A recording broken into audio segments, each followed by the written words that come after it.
কিন্তু আমরা যদি টাইম দিই যে 4 দিনের মধ্যে বাংলাদেশ দখল করব, তো আমরা বাংলাদেশ 4 দিনের মধ্যে দখল করেও দেখিয়ে দেবো বাংলাদেশে ইউনিট সরকারকে। এই লুঙ্গি বাহিনী চাইটা কি? লুঙ্গি বাহিনী কি চাইবে? ওরা কিছুই পারবে না তো। ওরা জাল নোট পাচারকারী, ওদের আতঙ্কবাদী, ওরা কি করবে? ওরা অন্য হেলিকপ্টারটা উঠলো না, বাসে হেলিকপ্টারটা উঠলো দেখলে? বাসের হেলিকপ্টার। ওরা ওই বিড়ি খাবে, গাঁজা খাবে, ঘুমাবে আর ভারতকে দখলের স্বপ্ন দেখবে। এটাই হচ্ছে ওদের কাজ। ওদেরকে 1 ইঞ্চি জমি ছাড়বো না আমরা। দরকার হলে বিএসএফ পিছনে থাকবে, আমরা গ্রামবাসী সামনে থাকবো। লড়াই ইঞ্চিতে হিসেব বুঝবো আমরা। আপনারা বুঝে নেবেন। অবশ্যই।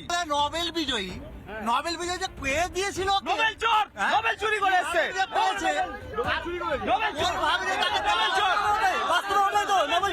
শান্তির জন্য নোবেল পেয়েছিলেন? না বাস্তব চুরি করেছে। শান্তি কিসের?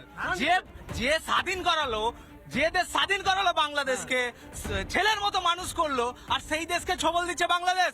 শান্তির জন্য নোবেল না, হিংসার জন্য নোবেল পেয়েছে সে। ইউনুসকে অবিলম্বে পদত্যাগ করা দরকার। যেমন পাকিস্তানের ইমরান খান জেলে পড়ছে, উনিও জেলে পৌঁছবে, কিছুদিনের সময়ের অপেক্ষা। আমি